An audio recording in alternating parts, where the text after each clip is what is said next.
Ave Maria, cheia de graça, contigo habita nosso Senhor. Por dom divino entre as mulheres, tu és bendita, divina flor. Ave, Ave, Ave Maria. Ave, Ave, Ave Maria.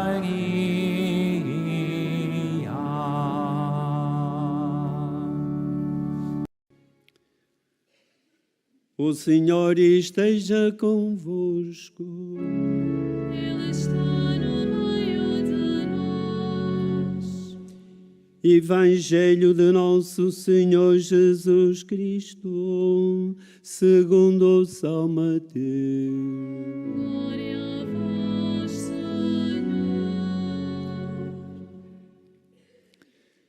Naquele tempo, disse Jesus: Ai de vós, escribas e fariseus hipócritas, porque pagais o dízimo da hortelã, do funcho e do cominho, mas omitis as coisas mais importantes da lei, a justiça, a misericórdia e a fidelidade. Devíeis praticar estas coisas sem omitir as outras. Guias cegos, coais o mosquito e engolis o camelo. Ai de vós, escribas e fariseus hipócritas, porque limpais o exterior do copo e do prato, que por dentro estão cheios de rapina e intemperança.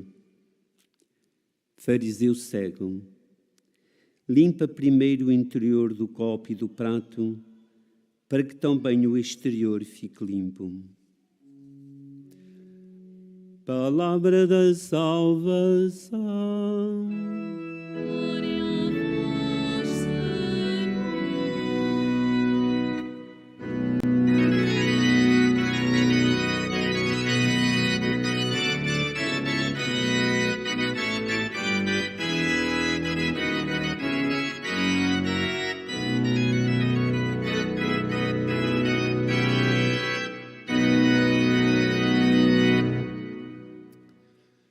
Caros irmãos e irmãs, queridos peregrinos, hoje gostaria de partilhar com todos três pensamentos. Um, desta grande santa que celebramos, Santa Mónica, e dois, sobre a liturgia da palavra que acabamos de escutar. Santa Mónica, nascida no século IV, 331, salvo erro, era mãe de vários filhos, cristã, virtuosamente cristã, e Agostinho, um dos seus filhos, era, como é dizer, a ovelha negra. Percorria caminhos fora de Deus, fora da igreja, fora de tudo quanto a mãe lhe tinha ensinado. E foi causa de dor, uma dor muito grande para esta mãe. E aqui emerge, talvez, a primeira questão. Nós preocupamos-nos muito se os nossos filhos estão bem de saúde, bem economicamente, bem materialmente, felizes, tristes.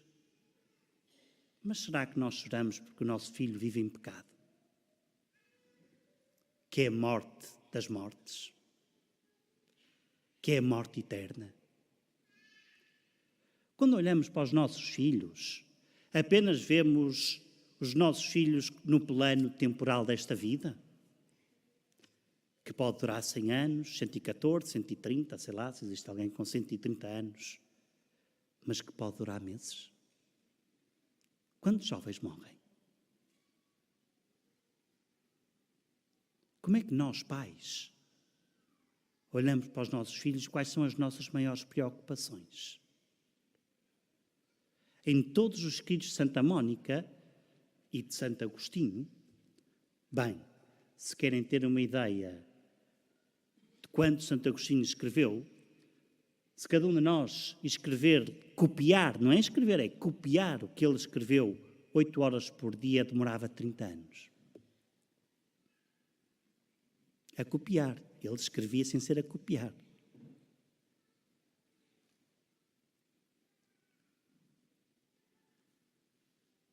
Qual é a nossa mãe ou o nosso pai que chora por nos ver fora dos caminhos de Deus? Mas Mónica não desistiu. Ela sabia que o amor de Deus é infinito. Ela sabia que o nosso Deus é um Deus de amor, de misericórdia. É o Deus do impossível. E por mais de 30 anos chorou e rezou pela conversão do filho. Tanto que quando Santo Agostinho se converte, diz que a sua conversão se deveu à oração da mãe. E porque Deus não se deixa vencer em generosidade, Agostinho não apenas converteu-se, tornou-se sacerdote, bispo, pastor, doutor da Igreja. Sem dúvida, um dos homens proeminentes da Igreja de todos os tempos, juntamente com São Tomás de Aquino. Outra nota, nunca se esqueçam, nenhum de nós consegue bater a Deus na generosidade. Nenhum. Depois, um segundo pensamento sobre esta carta de Paulo aos Tessalonicenses e hoje a nós. O que é que acontecia nesta comunidade que era tão fervorosa, tão crente? Introduziram-se falsos profetas que, em nome de Paulo, utilizando a boca de Paulo, mentindo, claro, anunciavam que a vinda de Cristo estava iminente. E Paulo vai repor com a sua autoridade a verdade, desmanchando por completo estes falsos profetas, que existiram só na altura de Paulo. Não, existem hoje como a Igreja nunca na vida teve, os falsos profetas.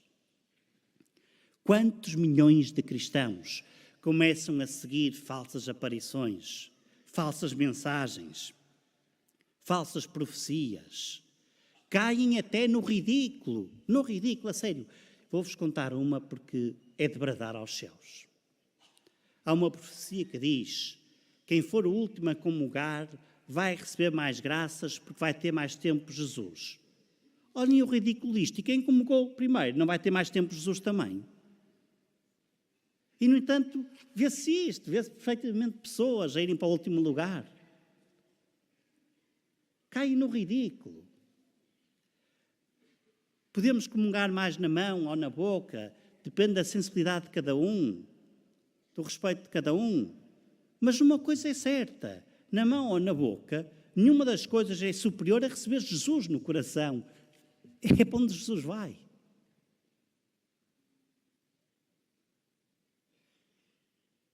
Receber de joelhos não significa que essa pessoa é mais santa do que o que recebe na mão. Porque para nós homens vemos as aparências. Põe-se de joelhos, com toquinhas, mãozinhas juntas. Impecável, muito bem, que bom sinal de piedade exterior. E por dentro? E por dentro, como é que está essa pessoa?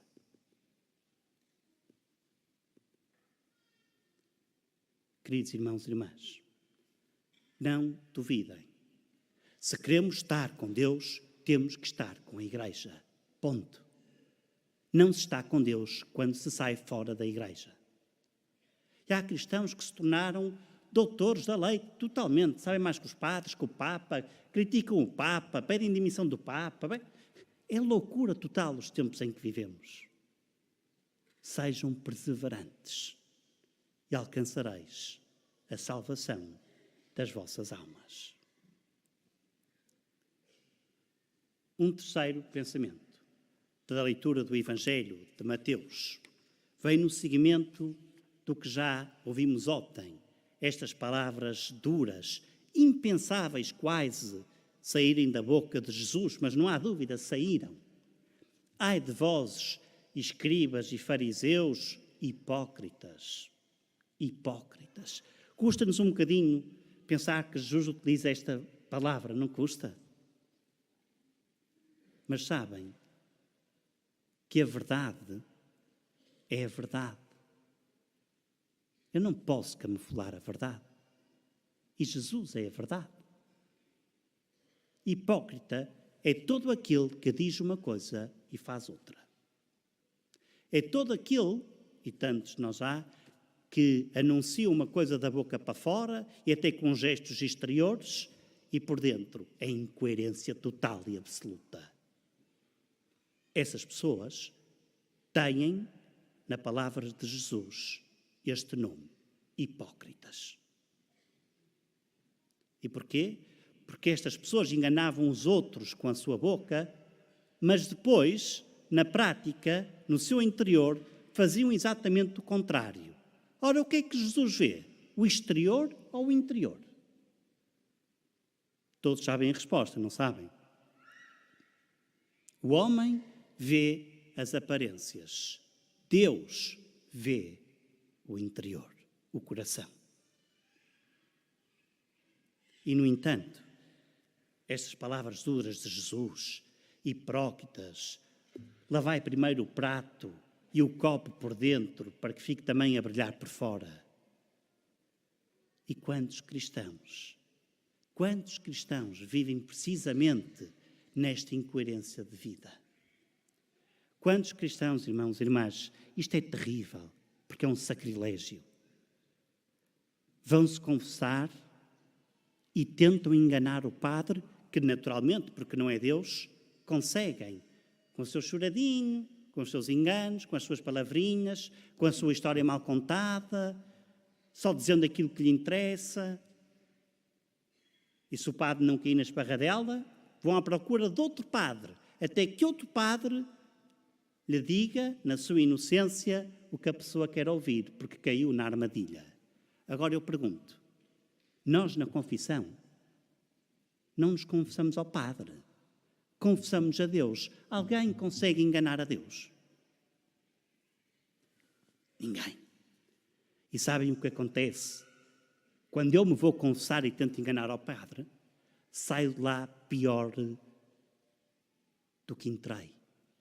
Saio como um túmulo caiado de branco e cheio de imundície por dentro. Chama-se sacrilégio. Como é que são as nossas confissões? Sinceras, verdadeiras? Temos a noção de que Deus vê o que está por dentro? Deus não ouve as nossas palavras, irmãos e irmãs. Quer dizer, claro que ouve, porque elas expressam o que vem de nós. Mas Deus não precisa de ouvir palavras. Deus sabe perfeitamente o que sentimos por dentro. Perfeitamente.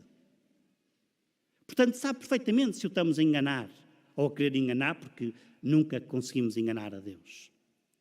Mas quando enganamos o Padre, estamos a tentar enganar a Deus.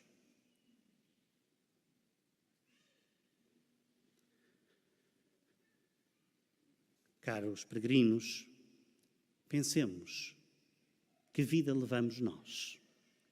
Que veracidade tem a nossa vida? Que coerência tem a nossa vida?